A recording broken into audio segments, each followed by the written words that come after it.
Tanto el Poco F6 como el Poco X6 Pro son de los mejores celulares calidad-precio que puedes comprar actualmente, y yo tengo ambos. Llevo varios días analizándolos, detallándolos al máximo y, como no, comparándolos. En unos días me debe llegar también el Poco F6 Pro para completar la familia, por lo que se vienen un montón de videos súper interesantes. Mientras tanto, si quieres que te regale alguno de estos dos, simplemente suscríbete al canal y comparte los videos. Constantemente organizamos sorteos y otro tipo de dinámicas donde entregamos a nuestros suscriptores celulares y también dinero en efectivo. O si no, pregúntenle a Bradwell Salas, quien recibió $440 por ser el ganador del más reciente. Entre más suscriptores seamos, más premios podemos dar, así que ya sabes. Tanto a nivel de precio como a nivel de características, estos dos dispositivos son bastante similares, aunque algunos prefieren más un modelo que el otro. ¿A ti cuál te gusta más? Déjamelo saber en los comentarios. Ambos dispositivos cuentan con chips muy potentes, siendo el del Poco F6 un Qualcomm Snapdragon 8S Gen 3, mientras el Poco X6 Pro integra un Dimensity 8300 Ultra de MediaTek. Por el lado de la GPU, el Poco F6 tiene el Adreno 735, mientras que el Poco X6 Pro cuenta con la Mali G615 MS6. Por el lado de la memoria RAM, el X6 Pro cuenta con dos versiones, una con 8 GB y otra con 12. Lo mismo en el caso del F6. Usualmente, debido a la escasez del F6, el X6 Pro suele ser más económico, aunque lo normal es encontrar a ambos en el rango de los $300-350. Ya en un anterior video vimos cómo el Poco F6 logra tener un mejor puntaje en Antutu, pero esto no necesariamente significa que sea mejor. Pues recordemos que un benchmark es algo meramente orientativo. Estos no logran reflejar la experiencia de usuario en el día a día, solamente el cómo se comporta el dispositivo ante determinadas pruebas sintéticas previamente preparadas. En cuanto al almacenamiento, ambos tienen versiones de 256 GB, siendo la capacidad base nada de 128 por acá. Y si buscamos más capacidad, lo máximo a lo que podemos aspirar con estos equipos son 512 GB, media tera. Ambos cuentan con Android 14 bajo la capa de personalización HyperOS de Xiaomi, antes MIUI. Y habiendo dicho todo esto, se espera que el rendimiento de ambos en juegos sea prácticamente idéntico. O al menos eso es lo que uno supondría. Más allá de establecer las diferencias entre dos modelos muy similares de la misma marca, este video nos sirve para comparar el rendimiento de los chips MediaTek con los chips de Qualcomm.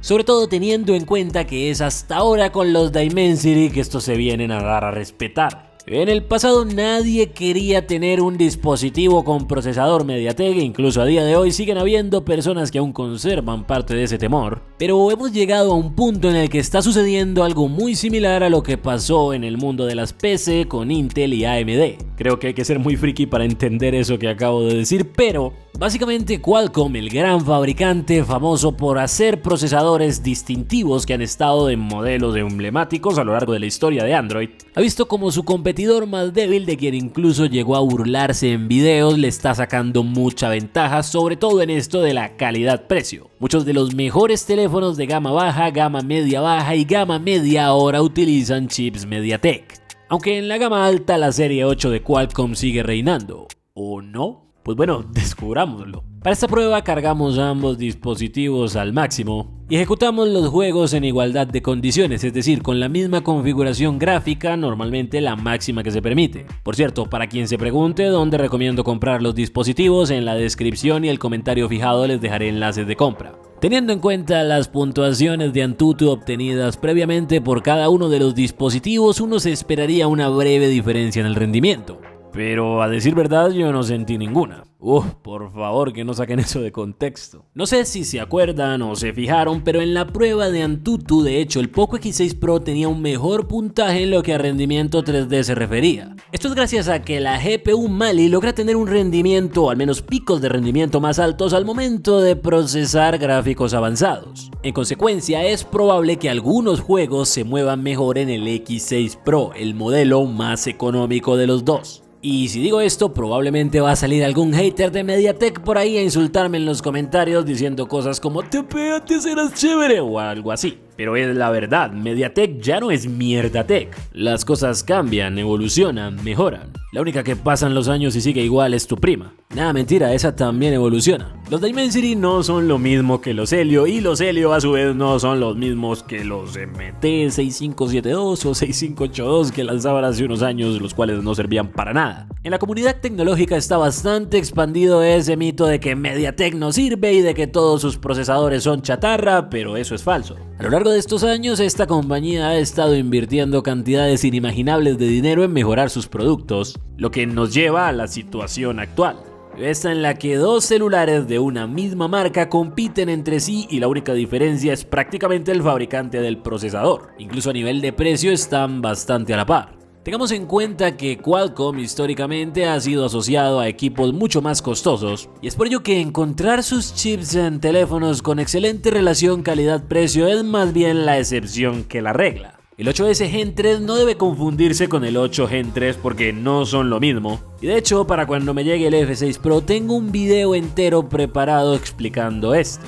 Ya que el F6 Pro cuenta con el Snapdragon 8 Gen 2 y algunas personas creen que este F6 normal es más potente, pero pues no tendría ningún tipo de sentido esto, sino entonces ¿para qué el Pro? Probamos el Call of Duty normal, el de toda la vida, y todo genial en ambos equipos. Buen rendimiento, una alta tasa de cuadros por segundo que se mantuvo bastante estable, y a nivel térmico ninguno de los dos se volvió precisamente una plancha o una tostadora. También probamos el Asphalt 9, aunque tengo la ligera impresión de que eso corre en cualquier cosa si hasta se juega solo. Y aunque hasta mi gato podría ganar una partida de esto, lo cierto es que la configuración gráfica de este juego puede llegar a ser bastante exigente si así se quiere. Probamos también el infame Warzone Mobile, conocido por no correr bien en prácticamente ningún dispositivo, y el rendimiento fue prácticamente idéntico, aunque eso sí con una ligera ventaja por parte del F6, al igual que en Genshin Impact, donde los tiempos de carga fueron mucho más cortos y la experiencia, aunque fue fluida en ambos dispositivos, sí llegó a ser mejor en el F6. Aunque bueno, ¿qué entendemos por mejor? 2-3 FPS más. Personalmente, luego de llevar a cabo estas pruebas, llego a la conclusión de que ambos equipos son igual de recomendables, y el X6 Pro no es menos por tener un chip MediaTek, todo lo contrario. De hecho, sorprende muchísimo el comportamiento que este tiene tanto al inicio como en el largo plazo, puesto que, como había dicho, históricamente MediaTek ha sido despreciado mientras que Qualcomm ha sido elogiado. Al comparar estos dos dispositivos vemos como la distancia entre fabricantes se ha recortado cada vez más y más, a tal punto que incluso puede llegar el día en el que MediaTek con sus Dimensity supere a Qualcomm con sus Snapdragon. ¿O qué piensas tú? Déjame saber tu opinión en los comentarios, yo como siempre los estaré leyendo, respondiendo y dándoles corazones. Eso sería todo por ahora, nos vemos en un próximo video, cuídate mucho, lávate las manos, no te enamores y mira estos otros dos videos que te dejo por aquí. Chao.